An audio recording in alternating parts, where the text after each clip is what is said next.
Good morning students. बेटा आज हम पढ़ेंगे कॉम्बिनेशन ऑफ रजिस्टर्स। ठीक है, ये आपका चैप्टर का जो हाफ पार्ट हमने एक सेमेस्टर में कर लिया था, ठीक है, लास्ट में, जिसके आपके एग्जाम्स होके हटे अभी। ठीक है, उससे नेक्स्ट हम करेंगे ओम्स लॉ पढ़ा था हमने। ओम्स लॉ में हमने रेजिस्टेंस के बारे में पढ़ा था। ठीक है, कौन कौन से फैक्टर्स पे रेजिस्टेंस जो रेजिस्टिविटी है मटेरियल की डिपेंड करती है। ठीक है ना, तो उसके बाद आता है रजिस्टर्स। बेटा रजिस्टर को दिखने में कुछ ऐसे होते हैं, ठीक है, जो इलेक्ट्रिकल सर्किट्स में क्या करते हैं, उनको यूज़ करते हैं। बेटा जो रजिस्टर्स होते हैं बेसिकली उसको यूज़ करते हैं कि वो करंट को क्या करे, रिड्यूस करे। ठीक है, मींस एक एडजस्ट करे सिग्नल लेवल को। ठीक है, वोल्टेज को डिवाइड करे, मींस वो एक मतलब अगर ज़्यादा करंट आ जाता है तो उसको क्या करता है, वो बैलेंस करता है। ठीक है ना, बायस एक्टिविटीज़ को क्या करता है, रिड्यूस करता है, बायसनेस को कम करता है। ठीक है बेटा, ये एक तरह से कार्बन मेटल और मेटल ऑक्साइड फिल्म के साथ मतलब बने होते हैं। ठीक है ना रजिस्टर्स। तो हमने ये देखना है कि अगर हमारे जो डोमेस्टिक सर्किट्स होते हैं या कोई भी सर्किट्स हम घरों में यूज़ करते हैं, जैसे आपके क्लासरूम्स में फैंस होते हैं, आपकी क्लासरूम कितनी बड़ी होती है, फैंस लगे होते हैं ना, तो वो कौन से कॉम्बिनेशन से मतलब होते हैं। ठीक है, तो ये हमारे पास दो तरह के कॉम्बिनेशंस हैं रजिस्टर्स के। एक है सीरीज कॉम्बिनेशन, एक है पैरेलल कॉम्बिनेशन। पहले पढ़ेंगे हम सीरीज कॉम्बिनेशन। बेटा नाम ही इंडिकेट कर रहा है सीरीज। सीरीज मीन्स एक के बाद एक। ठीक है, इसका ये आपके पास है एक डायग्राम। ठीक है, इसकी हम करेंगे डेरिवेशन। ठीक है ना, तो पहले हम पढ़ेंगे रजिस्टर्स की कॉम्बिनेशन इन सीरीज। ठीक है ना, तो बच्चे सीरीज कॉम्बिनेशन क्या है, resistor in series. In this combination the resistance are joined end to end, thus the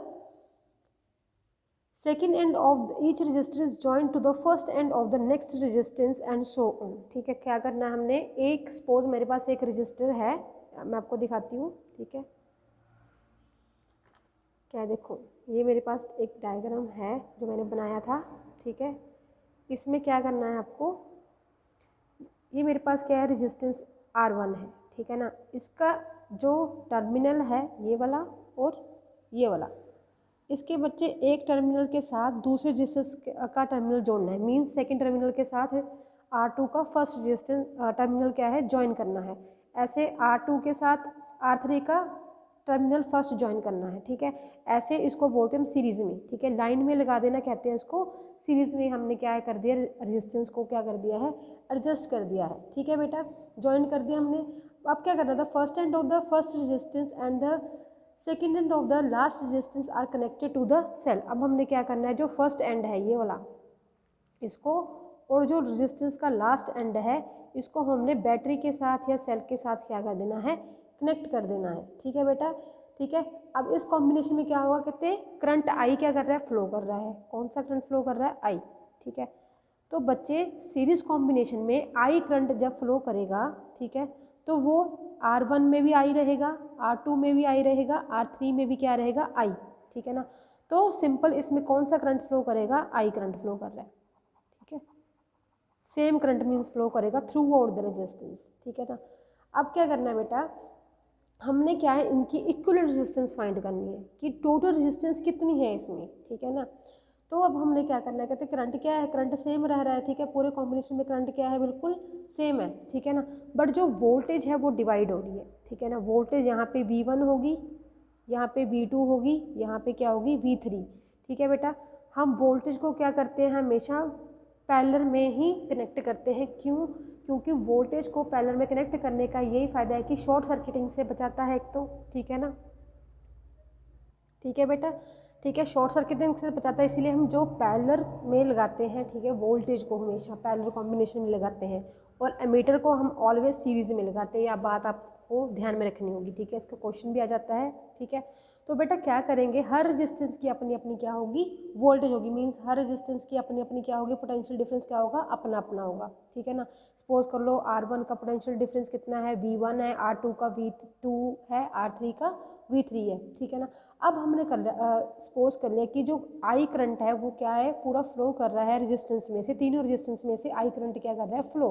तो हमें पता है पूरे सर्किट में करंट कितना है, आई, एंड उसकी रेजिस्टेंस कितनी है, R1, R2 and R3, end voltage कितनी है, V1, V2 एंड V3। ठीक है ना, तो बेटा अकॉर्डिंग टू ओम्स लॉ क्या कहता है, V is equal to I R, ठीक है ना, यही है ना ओम्स लॉ के अकॉर्डिंग कि जो हमारे पास वोल्टेज है वो किसके इक्वल होती है, करंट इनटू रेजिस्टेंस, ठीक है ना, मीन्स वो करंट के क्या होती है, डायरेक्टली प्रोपोर्शनल होती है, ठीक है बेटा, ये हमने पढ़ा था, ठीक है।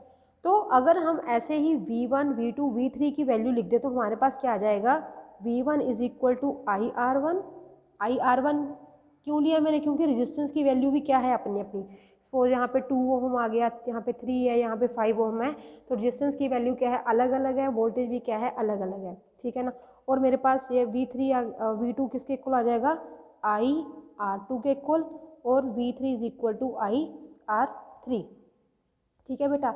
अगर मैं कह लूँ कि पोटेंशियल डिफरेंस है जो, सपोज मेरे पास ए टर्मिनल है, ये डी टर्मिनल है, ठीक है ना, सपोज को लोग कहते हैं the potential difference between A and D V, ठीक है ना, मतलब टोटल रेजिस्टेंस कितनी हो जाएगी, यहाँ से यहाँ तक की जो मतलब टोटल वोल्टेज है वो कितनी है, V है, तो वो किसके इक्वल आ जाएगी, V1 V2 V3 के इक्वल आ जाएगी, ठीक है। मैं लिख सकती हूँ इसको V1 plus V2 plus V3, ठीक है। तो बच्चे ये वैल्यूज़ जो मैंने लिखी हैं अकॉर्डिंग टू ओम्स लॉ, मैं इसमें क्या कर दूंगी, सब्स्टिट्यूट कर दूंगी, ठीक है। क्या आ जाएगा, V is equal to I R, here I R one, here I R two, here I R three, तो आई कॉमन निकालो इधर से, है ना, तो क्या आ जाएगा, आई क्या आ गया कॉमन, तो मेरे पास क्या बच गया, I R one R two and R three, I cancel out, तो बच्चे जो आर आया है मेरे पास, मतलब जो टोटल रेजिस्टेंस आई है वो किसके इक्वल आई है, सभी रेजिस्टेंस को ऐड करके, मतलब सभी का सम लेकर, ठीक है ना। तो मेरे पास जब मैंने इक्वेशन को कंपेयर किया, ठीक है ना, और आई को कॉमन निकाल लिया, तो मेरे पास क्या आ गया, R is equal to R one plus R two plus R three, this means that जो इक्विवेलेंट रेजिस्टेंस है, इक्विवेलेंट रेजिस्टेंस मीन्स जो टोटल रेजिस्टेंस है, इसको हम आर एस लिख सकते हैं, आर एस क्यों, क्योंकि हमने रेजिस्टेंस किसकी फाइंड करी है, सीरीज कॉम्बिनेशन की, ठीक है ना, ठीक है, जो कनेक्टेड है सीरीज कॉम्बिनेशन में वो किसके इक्वल है, सम ऑफ द रेजिस्टेंस, जो भी रेजिस्टर्स हमने सीरीज में कनेक्ट किए थे उनके सम के इक्वल होगा अगर वो सीरीज में कनेक्ट है, ठीक है बेटा। अगर आपको न्यूमेरिकल आ जाता है, ठीक है, कि सपोज ये मेरे हमारे पास रेजिस्टेंस है 2 ओम का, ठीक है, एक रेजिस्टेंस है 3 ओम का, एक रेजिस्टेंस है 6 ओम का, ये सीरीज में कनेक्ट है, ठीक है, सपोज अगर ये सीरीज में कनेक्ट है, ठीक है, सपोज इनकी वैल्यूज ले लो, ठीक है, और आपको फाइंड आउट करने के लिए कहा है इक्विवेलेंट रेजिस्टेंस, ठीक है, सर्किट की इक्विवेलेंट रेजिस्टेंस आपने फाइंड करनी है, तो आपने सिंपली ये वाला फॉर्मूला क्या करना है, अप्लाई करना है, ठीक है, क्योंकि रेजिस्टेंस सीरीज में क्या होगी, रेजिस्टेंस सभी की ऐड हो जाएगी इंडिविजुअली, ठीक है। सपोज यहाँ पे सिंपल इसकी वैल्यू कितनी आ जाएगी, 2 ओम प्लस 3 ओम प्लस 6 ओम, कितनी आ जाएगी बेटा इसकी value, 11 ohm. This is a very simple numerical, अगर आपको सिंपल ही आ जाता है कि रेजिस्टेंस गिवन है, वो कॉम्बिनेशन आपको दिया जाता है कि वो सीरीज में कनेक्ट है, तो आपने इक्विवेलेंट रेजिस्टेंस फाइंड आउट करनी है, तो आपने सिंपल रेजिस्टेंस की वैल्यू यहाँ पे सब्स्टिट्यूट करके वैल्यू निकाल देनी है, ठीक है। और न्यूमेरिकल्स में सपोज आपको ये पूछा जाता है कि आपको वोल्टेज गिवन है, करंट निकालो, तो आपने ओम्स लॉ का फॉर्मूला लगाना है सिंपली, ठीक है, आपके पास रेजिस्टेंस आ जाएगी, ठीक है। अगर करंट निकालना है तो वोल्टेज गिवन होगी, अगर वोल्टेज निकालना है तो करंट गिवन होगा, ठीक है, उसके अकॉर्डिंग आप निकाल लोगे, ठीक है बेटा। सेकंड है हमारा जो कॉम्बिनेशन है that is registers in parallel, ठीक है बेटा। नेक्स्ट जो है हमारा that is registers in parallel, ठीक है, इसको मैं हाइड कर देती हूँ थोड़ा सा, ठीक है। देखो बेटा जो नेक्स्ट है इसमें है हमारे पास रजिस्टर्स इन पैरेलल, तो अब आपने क्या करना है, रजिस्टर्स को पैरेलल में ज्वाइन करना है, ठीक है, ये मैंने डायग्राम बनाई है आप, ठीक है। पैरेलल का क्या मतलब है, ठीक है, एक टर्मिनल के साथ सपोज ये रेजिस्टेंस R1 का टर्मिनल है, उसी टर्मिनल के साथ R2 का टर्मिनल जोड़ना है, उसी के साथ R3 का, ठीक है ना, इसको बोलते हैं पैरेलल कॉम्बिनेशन, ठीक है बेटा। इसमें क्या होगा, जब करंट आई इसमें फ्लो करेगा, ठीक है ना, जब करंट आई इसमें फ्लो करेगा तो करंट डिवाइड हो जाएगा, सीरीज में क्या रहता था current same, but parallel combination में करंट क्या हो जाएगा, डिवाइड हो जाएगा, ठीक है। R1 में I1 रेजिस्टेंस और करंट फ्लो करेगा R2 में I2 करंट फ्लो करेगा एंड R3 में I3 करंट फ्लो करेगा। ठीक है बेटा, ये बात आपको ध्यान में रखनी है कि सीरीज कॉम्बिनेशन में करंट सेम रहता था थ्रू आउट द रेजिस्ट मतलब सर्किट, बट जब पैरेलल कॉम्बिनेशन में हमारे पास रेजिस्टेंस क्या लगे हुए हैं उसमें जो करंट है वो डिवाइड हो जाता है। ठीक है बेटा, तो इसमें वोल्टेज क्या रहेगी सेम, क्योंकि वोल्टेज क्या है, वोल्टेज क्या कर रही है इस टर्मिनल के, क्योंकि वोल्टेज सेम जा रही है इनको। ठीक है ना, तो वोल्टेज क्या रहेगी through out the circuit same रहेगी। तो बेटा वोल्टेज क्या रहेगी सेम, दैट इज V।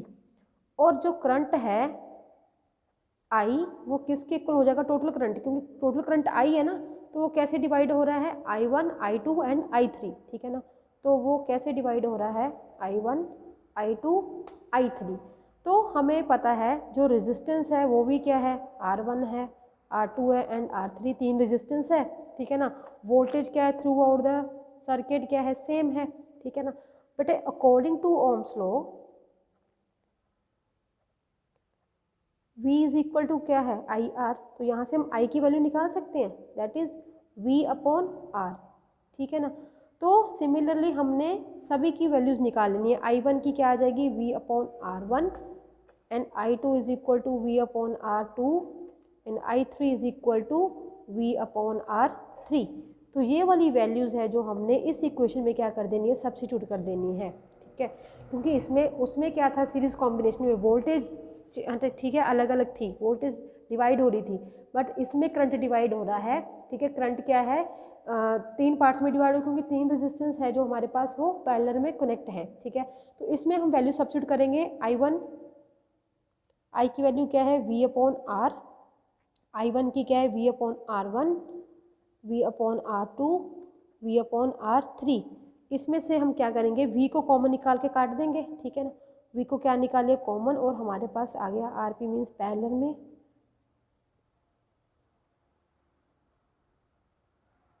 तो ये जो हमारे पास ये रिजल्ट आया है वो किसका आया है, इक्विवेलेंट रेजिस्टेंस का, कब जब वो किस में कनेक्ट है, सीरीज पैरेलल में कनेक्ट है। ठीक है बेटा, तो जो हमारे पास जो मतलब इक्विवेलेंट रेजिस्टेंस आई है वो किसके इक्वल आई है, रेसिप्रोकल की, रेसिप्रोकल ऑफ इंडिविजुअल रेजिस्टेंस। ठीक है ना, इंडिविजुअल रेजिस्टेंस का जो रेसिप्रोकल है उसके इक्वल है जो हमारे पास इक्विवेलेंट रेजिस्टेंस है। ठीक है ना, that is the reciprocal of the equivalent resistance of the resistance connected in parallel is equal to the sum of the reciprocal of those resistors. ठीक है ना बेटा, तो इक्विवेलेंट रेजिस्टेंस भी क्या है, रेसिप्रोकल है, और वो किसके इक्वल है, sum of all the reciprocals of the resistors जो हमारे पैरेलल में कनेक्ट है।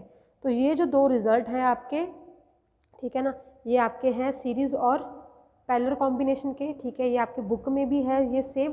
ठीक है बेटा, ठीक है, तो ये हमारे पास दो रिजल्ट्स हैं जब हम रेजिस्टर्स को दो उसमें कनेक्ट करते हैं। ठीक है बेटा, हाँ इसकी न्यूमेरिकल पहले आप ये देखोगे, उसके बाद न्यूमेरिकल प्रॉब्लम देखोगे आप अच्छे से। ठीक है, उसमें कॉम्बिनेशन भी आ सकता है, कुछ के रेजिस्टेंस आपको पैरेलल में होंगे, कुछ के सीरीज में होंगे। ठीक है, तो वो हम डिस्कस करेंगे नेक्स्ट वीडियो में। पहले आप इसकी डेरिवेशन को अच्छे से देख लो।